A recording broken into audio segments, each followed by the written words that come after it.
praises to Yahweh Bashem Yahweh Shai Bashem Kakodash. Double honors to the apostles, elders, great millstone, and teach well. Peace of salutation to the elect 144 first fruit. Alright, so coming back at you with another lesson in the spirit, Lord willing, it's edifying. I don't know what I'm gonna title this. Maybe something like I blame Obama. We may trigger Jake into wanting to watch the video or whatever, but the big thing right now has been gas prices. Let's just look this up in the news real quick. Michigan gas prices jumped the most in the nation with $5 a gallon possibility.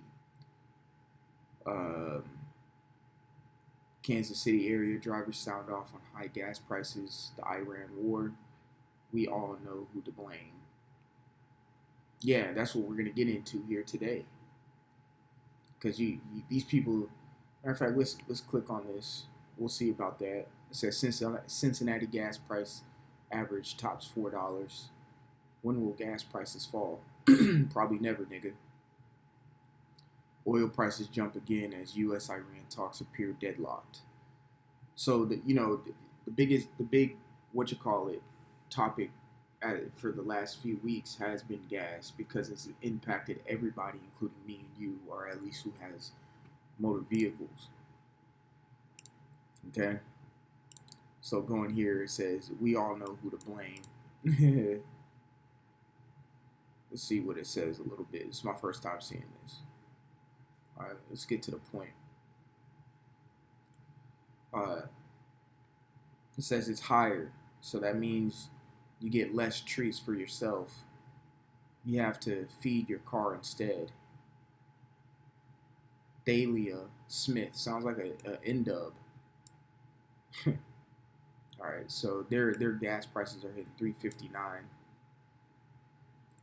which that's kind of what it is here in Atlanta, around the $3.50 to $3.70 mark at the moment.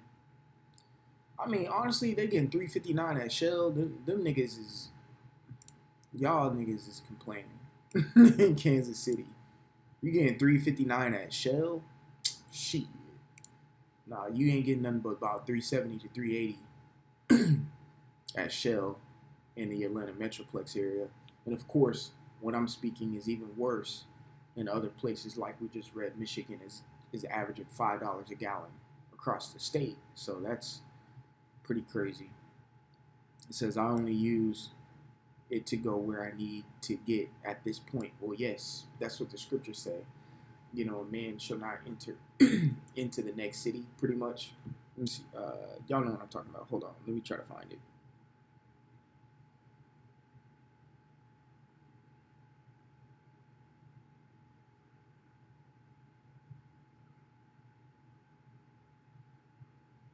Drawing blanks. Second Ezra 15. That's what it is. Let's get that real quick.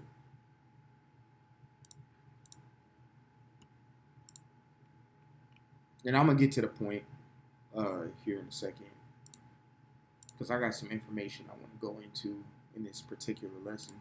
2 Ezra 15 and 17. It says, a man shall desire to go into a city and shall not be able. Exactly, because these gas prices are kicking your ass. You can only get to where you need to be. And this is all a part of the agenda that Esau wants to push. And speaking of agenda, let's get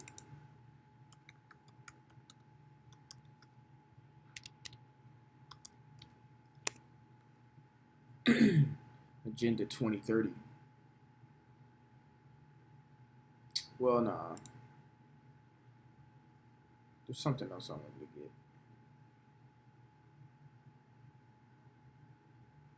Because I think Agenda 2030 goes into, like you're saying, immunizations, also energy efficiency. But let me pull up what I got now.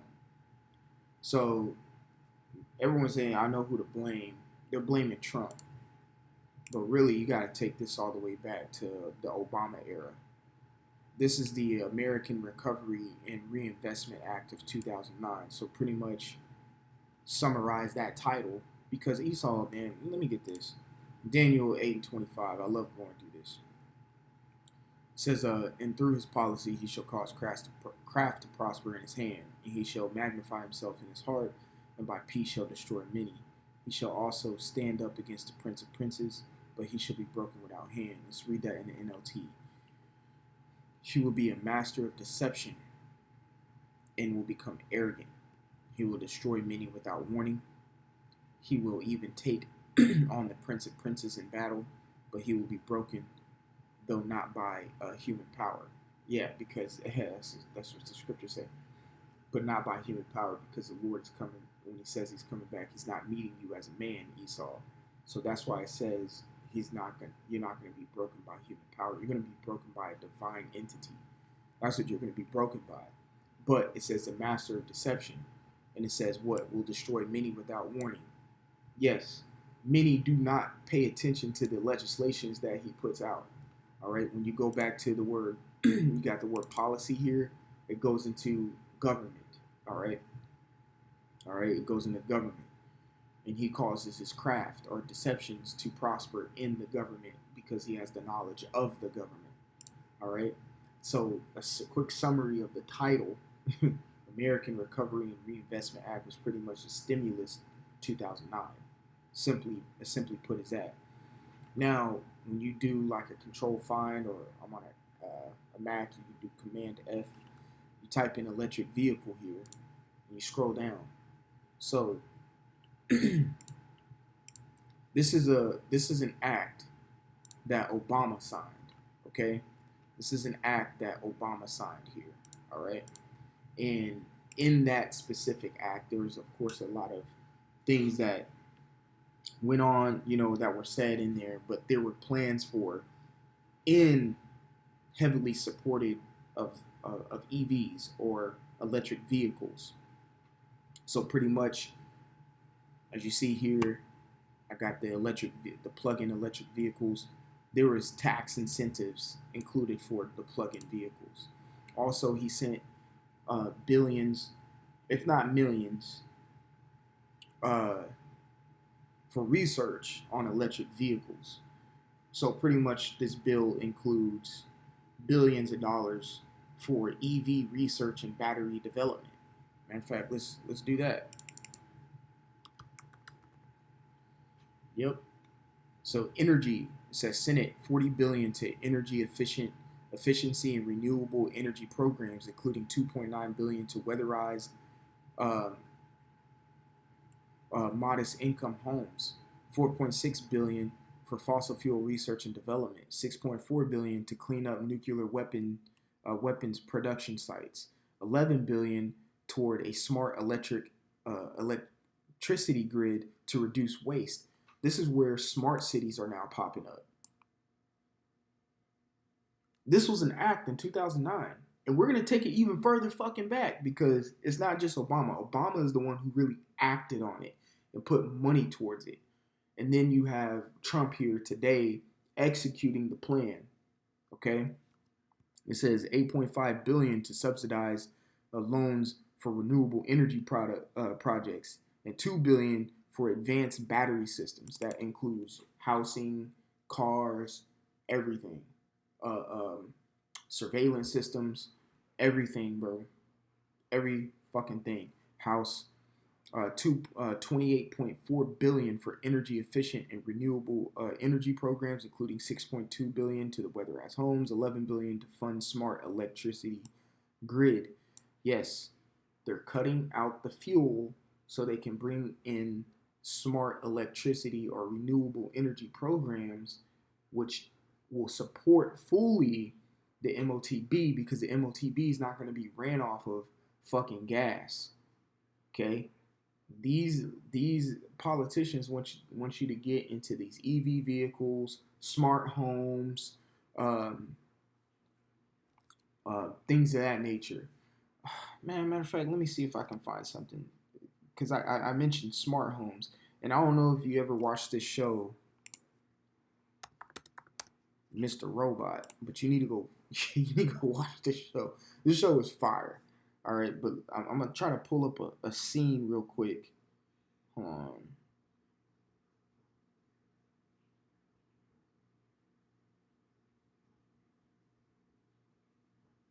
Let me see.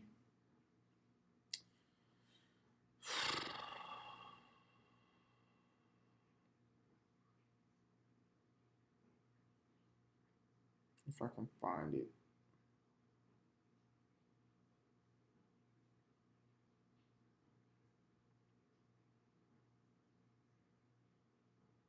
No, I can't. So I don't want to waste any time.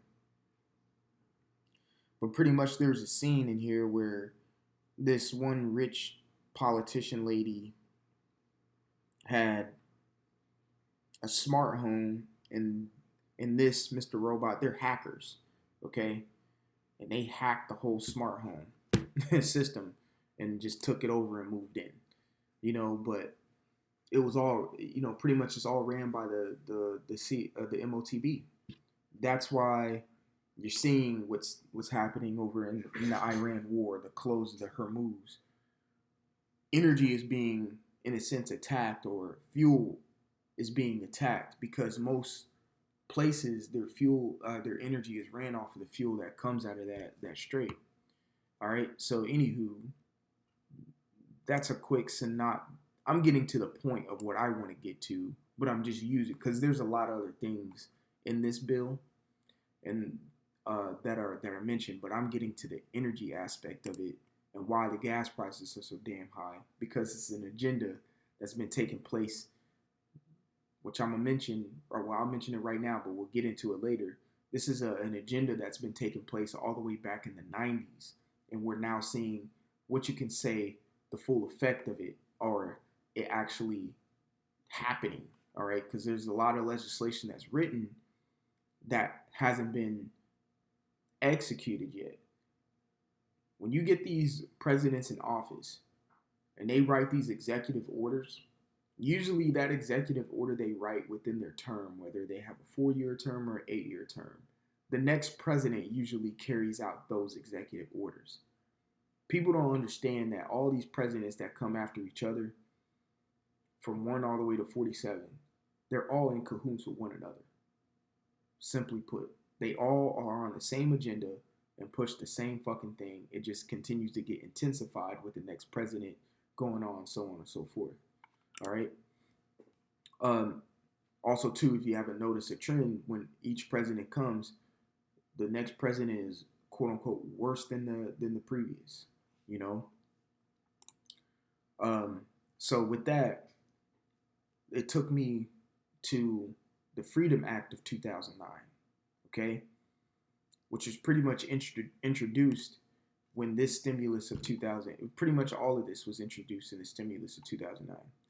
Okay, pretty much this was a branch off of the American Recovery and Reinvestment Act of 2009. You have the Freedom Act of 2009, and then that took me to the Global Freedom Act of 2009. Okay, which is the Global Freedom Act 2009 was a proposed bill designed to prevent U.S. technology companies from assisting foreign governments in censoring the internet or conducting surveillance against their citizens.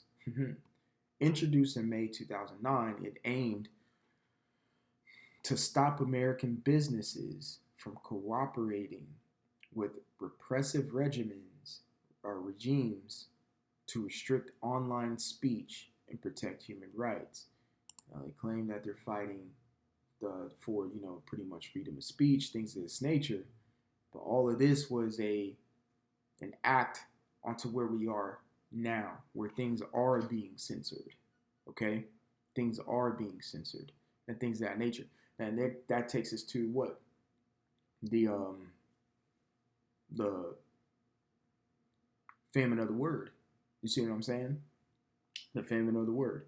So now you censor these things, and now it takes us back to Daniel, where it says he will destroy without warning. Now people are just catching wind of why gas prices are going up. You fucking idiots. You say it every day when anyone who complains about gas is, oh damn, I remember back in the 90s when gas was 89 cents a gallon. And what did it do And what did it do gradually over time? It continued to increase because there was an agenda that was already set in place back in the 90s. All right. But your freedom of speech has been attacked. It got attacked again in May 2009, to where now things are being censored to where you can't understand or see things happening in real time that's affecting your day-to-day life, and you're being groomed to be a certain way.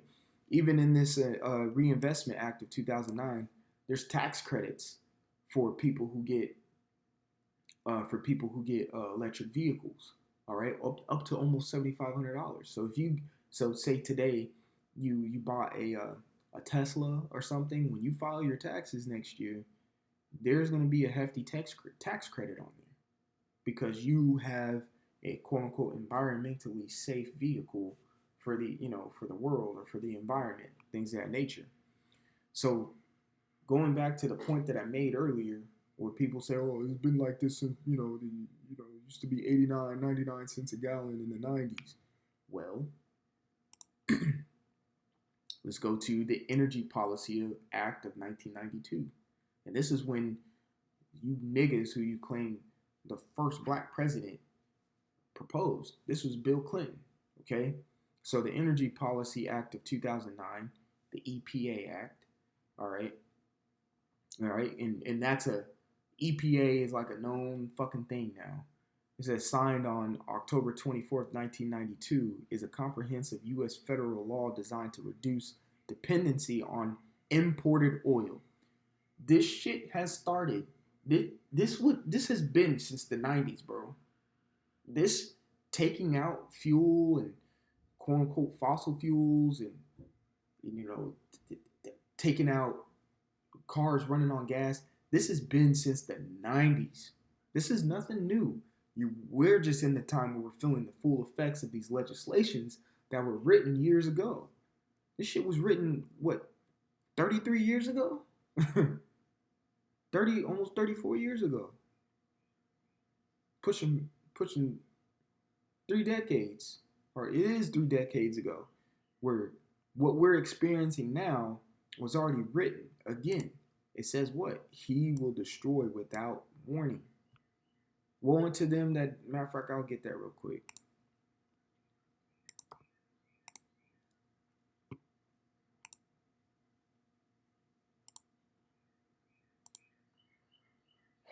Isaiah 10:1 says, woe unto them that decree unrighteous decrees and that write grievousness which they have prescribed. It says, sorrow awaits the unjust judges and those who issue unfair laws.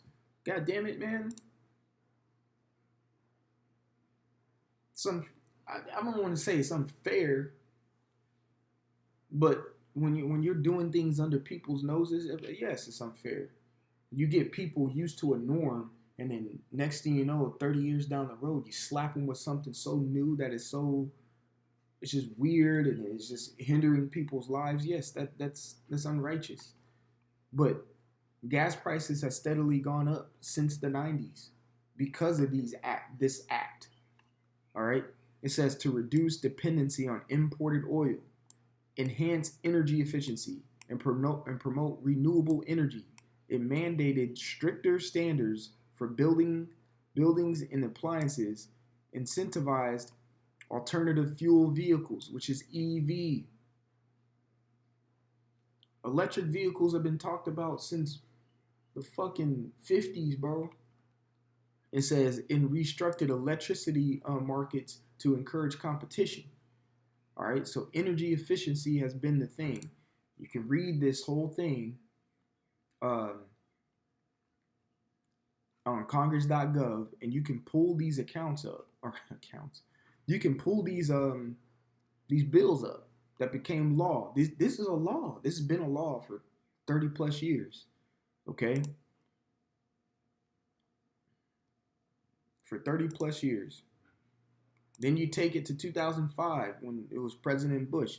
The Energy Policy Act of 2005 is a comprehensive U.S. federal law signed by President George W. Bush on August 8, 2005, aimed to enhancing energy security, promoting efficiency, and diversifying energy supply. It provided over 14.5 billion in tax incentives for conventional and alternative energy sources, established new efficiency standards. Again, you can go to congress.gov and you can read these. But right here, I want to go to section 915 on page 269. Okay, you read that. Secondary electric vehicle battery use program. Says battery. The term battery means an energy storage device that previously has been used to provide motive of power in a vehicle powered in a whole or in part of electricity.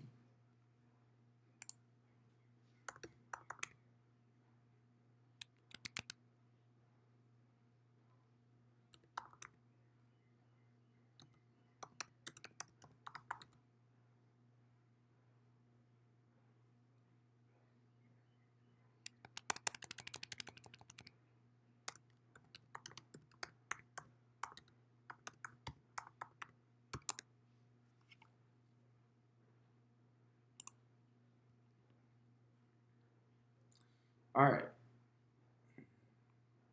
Ferrari is not switching to exclusively electric vehicles. Instead, they are adopting a three-pronged strategy: producing internal combustion engines (ICE) that's off, hybrid and electric vehicles concurrently. While the first full electric Ferrari is scheduled for 2025-2026, the company expects 40% of its lineup to remain the ICE-powered through 2030. That goes to the Agenda 2030 because all petrol vehicles are going to be shut down by that time. Esau wants nothing but EVs on the road because these new technology cars can be tracked. These new technology cars can be tracked. Give me one more second. You gotta pull this information up.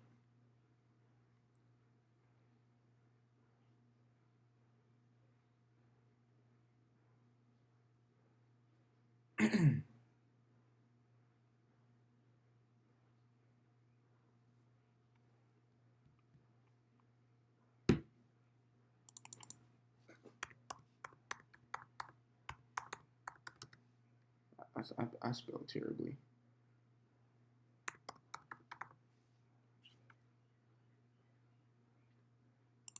Infrastructure and Investment in Jobs Act. Bipartisan infrastructure law, signed November 15th, 2021, is a $1.2 trillion, 117th Congress statute funding comprehensive upgrades to U.S. transportation, utilities, and broadband. It invests in roads, bridges, rail, clean energy. This is the whole point. And water infrastructure, marking a significant investment in public safety and job. Okay, let's see if we can get it on congress.gov. Here we go. This became law on 11/15.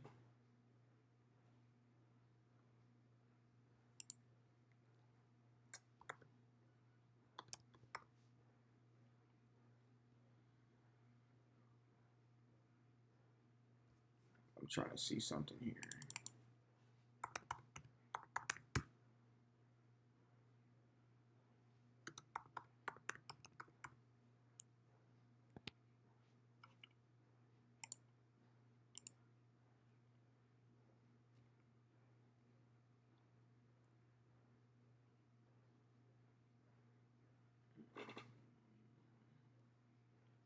Bear with me one moment.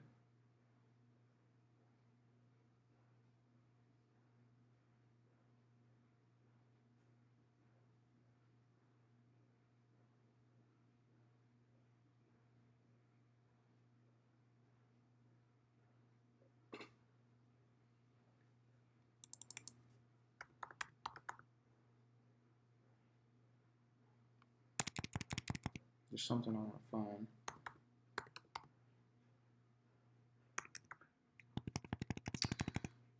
because in this act, of course, it talks about electric vehicles, but also it does. Let me see.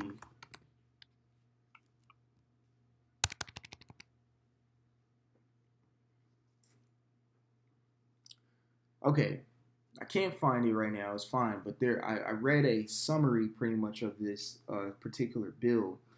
Pretty much, they want to, with this particular bill, they want to advance driver monitoring systems. Let me see if I type that in.